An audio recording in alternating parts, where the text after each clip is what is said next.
はじめまして。エマイン東京のホスト、エマです。皆さんは東京に来て、東京の人は冷たいな、と感じたことはありますか？実際私は、地方出身の日本人や外国人からよくこの言葉を聞きます。今日のエピソードでは、東京生まれ、東京育ちの私が、その理由や背景についてお話ししていきたいと思います。それではエピソードに入っていきましょう。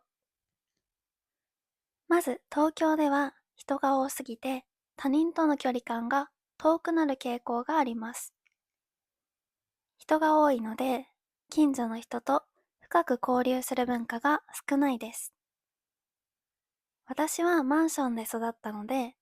同じマンションの同い年の友達とは仲が良かったんですけど、それは私が子供で彼らと学校も同じだったからだと思います。子供がいない家庭とは、私も親も挨拶をするだけで名前も知りませんでした。なので、子供の頃からテレビで見る田舎や島で生活している人たちに憧れがありました。野菜を分け合ったり、頻繁にお互いの家に行くのを見て楽しそうだなぁと思っていました。田舎出身の私の友達は、小学校の全校生徒が12人しかいなくて、全員でサッカーをしたりしていたと言っていました。私の小学校は全校生徒で1000人くらいだったので、同い年でも卒業まで一回も話さない人がたくさんいました。なので、地方と都市では人との距離感が大きく違うと思います。つまり東京では知らない人と仲良く話すという文化があまりありません。それから毎日忙しく過ごしている人が多いというのも東京の人が冷たいと言われる理由の一つだと思います。これは私が日本や海外を旅して気づいたのですが、東京は時間が早く流れている感じがあると思います。もともと日本人は時間に厳しいので、仕事や学校などの予定がある人はいつも時間を気にしています。東京は大都市の分、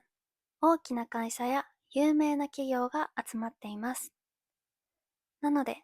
毎日時間に追われて忙しく生活している人も多いです。つまり、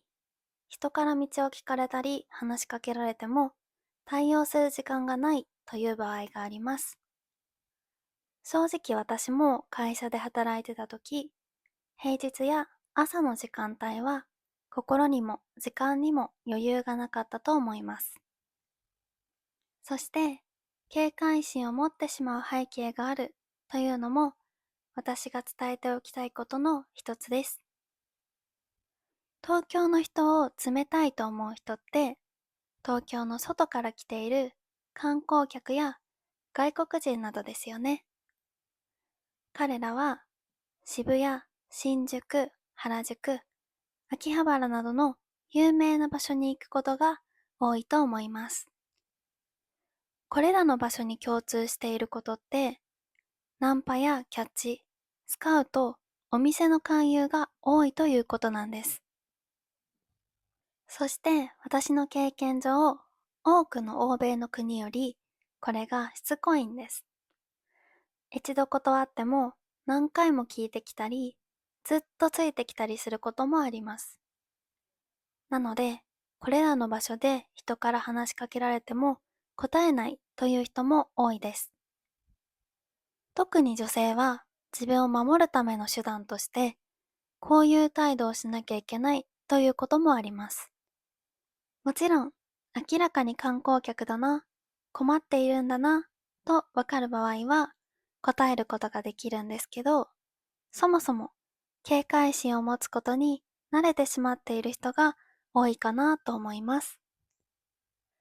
正直私は東京の人が冷たいと言われると少し悲しい気持ちにもなりますが納得できます。そもそも日本人はシャイだし、英語を流暢に話す人も少ないので、外国人を助けたり、自信を持って話せる人は少ないと思います。そして、今日私が話したような背景から、東京の人は特に冷たく感じてしまうことがあると思います。でも、少なくとも私の意見では、東京の人も優しい人が多くて、困っている人がいたら助けたいと思っている人が多いと思います。なので、例えば日本語が話せない人は、東京の人に簡単な英語で話しかけたり、翻訳機を使ったりしてみてくれたら嬉しいです。そして、スーツや制服を着ている人よりは、私服を着ている人の方が急いでいない場合が多いです。また、女性に男性が一人で話しかけるよりは、カップルやグループに話しかける方が警戒心を持たれにくいと思います。はい、今回は東京の人は本当に冷たいのかについて私の考えをお話ししました。皆さんの国では知らない人と親しく話す文化がありますか？どんなことを話しますか？よかったらコメントで教えてください。それでは最後まで聞いてくれてありがとうございました。またねー。